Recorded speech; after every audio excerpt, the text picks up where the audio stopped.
ఓం నమః శివాయ.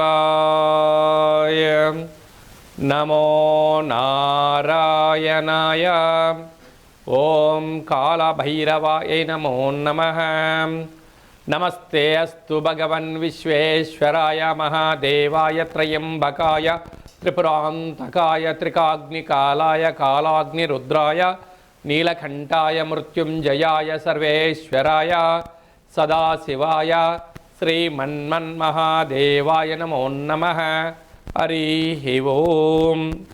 మా ఛానల్కి స్వాగతం. చూస్తున్న వీక్షకులకు ప్రేక్షకులకు ప్రియ కాల భైరవ భగవద్బంధులకి స్వాగతం పలుకుతూ మమ్మల్ని ఎంతగానో ఆదరిస్తూ ఉండబడినటువంటి ప్రియ సోదర సోదరీమణులకు, జ్యోతిష్ అభిమానులకు, సనాతన ధర్మ సంరక్షకులకు, నూతనంగా గృహం నిర్మించుకోవాలి అనుకుంటున్న వారికి, అలాగే అద్దె ఇంట్లో ఉండబడిన వారికి, సొంత గృహం కలిగిన వారికి, నిత్యము ఐశ్వర్యాన్ని ఆనందాన్ని, విద్యార్థులకు విద్య, ఉద్యోగస్తులకు ఉద్యోగము, వివాహం కాని వారి వివాహము, ఐశ్వర్య శ్రీ సంపదలను ప్రసాదించాలని కాళభైరవ గృహవాస్తు కార్యక్రమానికి స్వాగతం. సింహరాశి వారికి ఒకవైపు అష్టమ శని సంచార స్థితి దోషం జరుగుతుంది కనుక ఇంట్లో వివాహం కానీ అబ్బాయి కానీ అమ్మాయి కానీ ఉన్నట్లయితే ఎంత ప్రయత్నం చేసినా వివాహం అవ్వడం లేదా, అంటే గృహంలో దోషమా, జాతకంలో దోషమా, పరిస్థితిలో దోషమా అని చెప్పి మీరు సతమతం అవుతూ ఉంటారు. ఇలాంటి విషయాలన్నీ కూడా ఈ వీడియోలో సవివరంగా సంపూర్ణంగా తెలుసుకుందాం. సింహరాశిలో ఏ నక్షత్రాలు వస్తాయనగా మఖా నక్షత్రంలోని 4 పాదాలు, ఉబ్బా నక్షత్రంలోని 4 పాదాలు, ఉత్తరా నక్షత్రంలో 1 పాదం కలిపితే సింహరాశి. రాశాధిపతి రవి భగవానుడు. అంటే ఆదిత్యాది నవగ్రహాల్లో రవి భగవానుడు తూర్పును చూస్తూ ఉంటాడు కనుక సూర్యుడికి మనం మంత్రం ఏం చెప్పుకుంటామయ్యా అంటే ఓం సూర్య అరిష్టేతు సంప్రాప్తే సూర్య పూజాంచకారయేత్ సూర్య ధ్యానం ప్రవక్ష్యామి ఆత్మదోషపీడోప ఉపశాంతయే అని యొక్క మంత్రాన్ని ప్రతి ఆదివారం రోజు ఈ మంత్రాన్ని తప్పక వివాహం కాని వారు ఉచ్చరింపచేయాలి. అలాగనే ఎవరి యొక్క జాతకంలో అయితే వివాహం కావాలంటే శుక్రుడి యొక్క బలం ఉండాలి. అలాగనే మీ యొక్క జాతకంలో ఎక్కడైనా రవిచేత శుక్రుడు కలిస్తే శుక్రుడు హస్తగతం అవుతూ ఉంటాడు.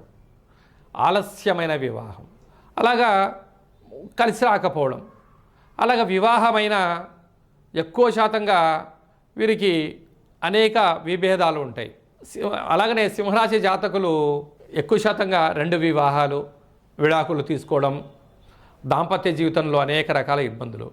చూడ్డానికేమో అద్భుతమైన జీవితం, అంటే ప్రభుత్వ ఉద్యోగము, ధన సంపాదన, కార్లు, బంగ్లాలు, విల్లాలు, ఫామ్ హౌసులు, రాజ్య పట్టాభిషేకాలు కలిగి ఉంటాయి. ఉదాహరణకు కాంగ్రెస్ పార్టీ దేశ నాయకుడైనటువంటి రాహుల్ గాంధీ లాగా ఆయనకి అన్నీ ఉన్నాయి కానీ జాతకంలో వివాహం లేదు. అలాగనే పెళ్లిగాని ప్రసాదులు ఎంతోమంది ఉన్నారు. అంటే వారికి ఏమైనా తక్కువ అంటే అన్నీ ఎక్కువే. అంటే జాతకంలో వారి యొక్క జాతకంలో రవిచేత శుక్రుడు హస్తగతమైనప్పుడు ఇలాంటి ఆలస్యమైన అమ్మాయి కానీ అబ్బాయి కానీ వివాహమైన దంపతులు ఎక్కువ శాతంగా అనేక రకాల ఇబ్బంది పడుతూ ఉంటారు కూడా. కోట్ల సంపద ఉండినా మనసులు పంచుకునేవారు ఉండరు. ఇలాంటి కాల సమయంలో అంటే గృహము అద్భుతంగా యోగించినప్పుడు అంటే గృహం అనుకూలించలేనప్పుడు ఏం చేయగలగాలి అన్నట్లయితే ఈ గృహంలో పూజా మందిరంలో కానీ లేకుంటే విజిటర్స్ వచ్చేటువంటి కూర్చునే ప్రాంతంలో కానీ ఒక కాళభైరవ స్వామి వారి యొక్క లవణ ఉప్పు దీపాన్ని ఒకటి ఏర్పాటు చేసినట్లయితే శని దోషం తొలగుతుంది.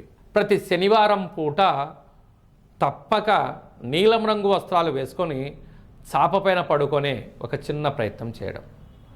అలాగనే గృహంలో ఒక దేవేంద్రుడి యొక్క ఫోటోను, యంత్రాన్ని ఏర్పాటు చేసి ఓం దేవేంద్రాణి నమస్తుభ్యం దేవేంద్ర ప్రియభామిని వివాహం ఐశ్వర్యం భోగభాగ్యం దేహిమే కురు కళ్యాణి శీఘ్రం మే దేవి సర్వదే అనే మంత్రాన్ని ప్రతి ఆదివారం రోజున శుక్రవారం పూట 27 సార్లు ఉచ్చరింపచేసినట్లయితే వద్దన్న వివాహం అవుతుంది. వివాహమైన దంపతులు ఆచంద్రార్కము అంటే ఆజన్మాంతము వాళ్ళు అన్యోన్యతగా కలిసి ఉంటారు అని చెప్పడంలో ఏమాత్రము సందేహమే లేదు.